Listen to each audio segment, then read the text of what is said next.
Alright, here we go. CX130 undercarriage how-to video. Before we start, I'm going to show you that the tracks roll 110%. They will roll quite well, and there is minimal track sag when you do this properly. Show you the other side. This is not a static operation. It works very well. First thing I'm going to do it off camera. It's got to pop the tracks apart.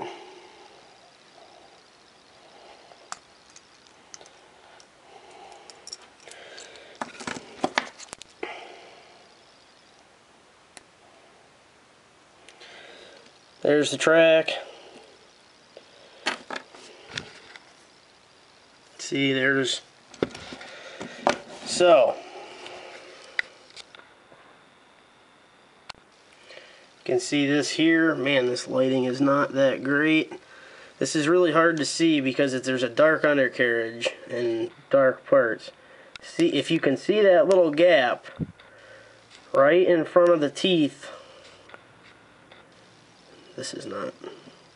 See that gap right in front of the teeth of the sprocket? I had to carve that on both sides of the undercarriage.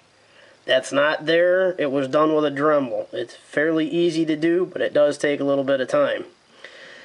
This pin right here is off of the 330 undercarriage. The sprocket and the idler is off of the 330 undercarriage. The pin holding this idler in is from the 330 undercarriage, okay? So you're going to have to sacrifice a 330 undercarriage, a complete 330 undercarriage to do this. I'm going to go real quick and see if I can find... I have a standard 330 undercarriage right here. I'm going to see if I can find the one that I used. And I have it right here that I sacrificed. Here's the undercarriage that was sacrificed to make this video and to make this undercarriage work with metal tracks. Those were the rubber tracks that came on the CX130 undercarriage. They are hideous. This machine is not going to be a CX130 when I'm done, so obviously at this point I don't care about paint. You can see where the idlers were, where the sprockets were, how they were held on. You see there was a pin in there, as I said.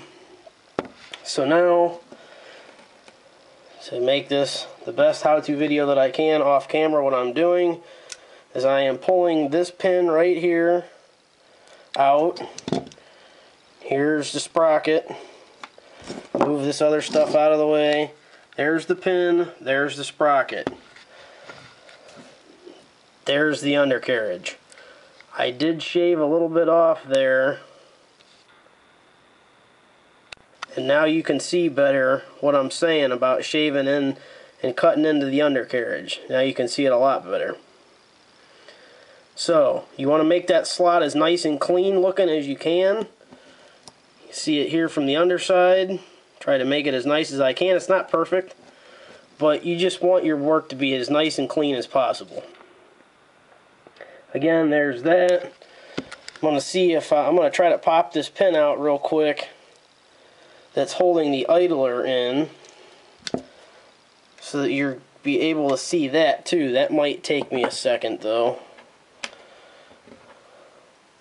While I'm doing this, I'm going to try to multitask and explain this undercarriage is tight. It's very tight. So, when you go to do this,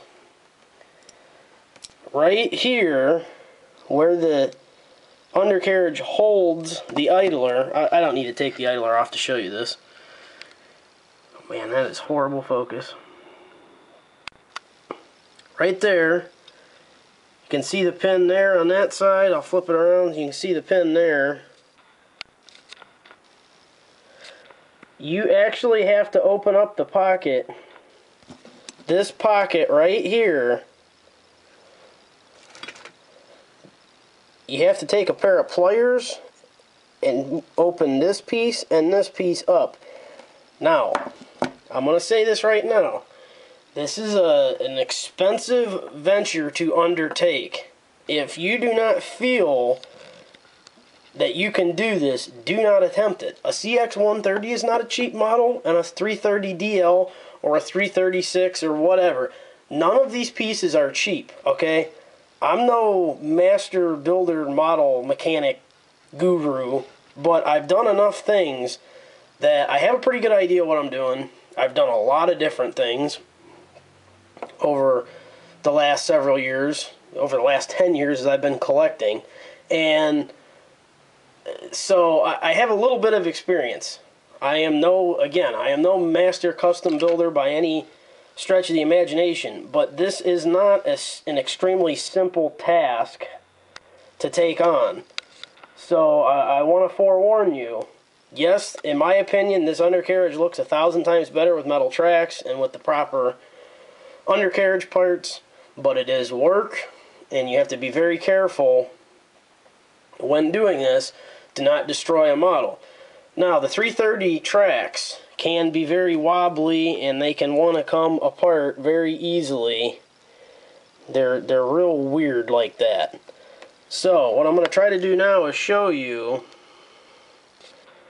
You see the track chain in the center of the track there. I'm sorry it's black, and it's hard to see because it's dark. But when you have to join these tracks together, the best thing that you can do is to try to take a pair of pliers, and you might have to just open the pliers and just take one side.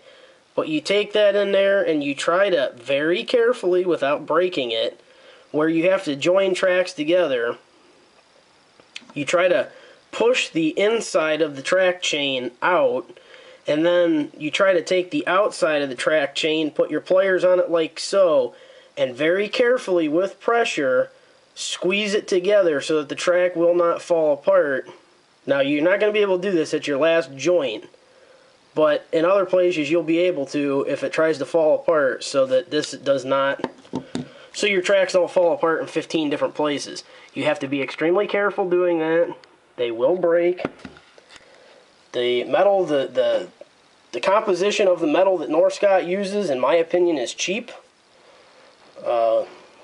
Mr. Stern, CEO and president of Norscot, I'm sure would not agree with that statement. But that is my personal opinion, that the composition of the metal is cheap. It is weak. I have broken many track links out of 330s. So you got to be really careful. Now, when you go to put this together, you take this sprocket and you have to be able to kind of slide it just a little ways in there into that slot that you've made, and then you're going to take this pin and you're going to try to line it up. When you line it up, you're going to press the pin in, and I did not have it lined up, so what you can do, now I have it lined up, push the pin in where you have it on a solid surface, take your pliers, push the pin down as hard as you can, and try not to break anything. You will regret it if you do break something, obviously. Again, this is not something that just anybody, in my personal opinion, can do. But obviously, anybody can try it if you're willing to take the chance of breaking stuff. The last step, once you get your idler, I am sorry about the lighting. The sun is not helping me right now. Once you get your idler set in there, oh, and the other thing is, the idlers have spacers on them, casted in the plastic. Take a Dremel with a sanding drum on it and sand those spacers down, because as I said, it is tight.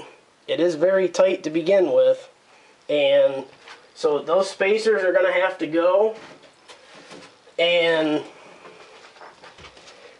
see if that's a little bit better. I think it is. Those spacers have to go, or it's just not going to work. So once the spacers are gone, then you're going to be able to, again, open up the pocket that the idler goes into. Open that pocket up, put the idler in, stick the pin in, put your sprocket on after you've cut, again, after you've cut your groove in the undercarriage. Put that on, pin it on, then you can put your track on around it, So what I'm going to do right now is I'm going to go ahead and attempt to put this track back on so that you can see again. I'm going to have to do it off camera. I'm going to do it as quick as I can here. You put it back on, you have to be very careful. You're going to have to play with a number of links to figure out exactly what you have to do. And right now it is not cooperating with me off camera, so what I'm going to do, I'm going to go ahead and end this video. You saw what it looked like in the beginning. I don't want to just run time for no reason. You saw what it looked like in the beginning. That's what it will look like. Obviously, if you want to paint the undercarriage, you're going to need to strip it. And I suggest stripping the tracks and painting everything before you put it back together, whether it's black, whether it's gray, whether it's whatever color you want to make your undercarriage and tracks. That's it for this how-to video. Try to improve the next one. A couple of things didn't really work out too well here, but that's it. Like Mike's Models 2011 on Facebook for the latest scale model news, reviews, and how-to videos. Please subscribe on YouTube if you haven't already. Share the page, and stay tuned for more. Thanks for watching. Have a great weekend.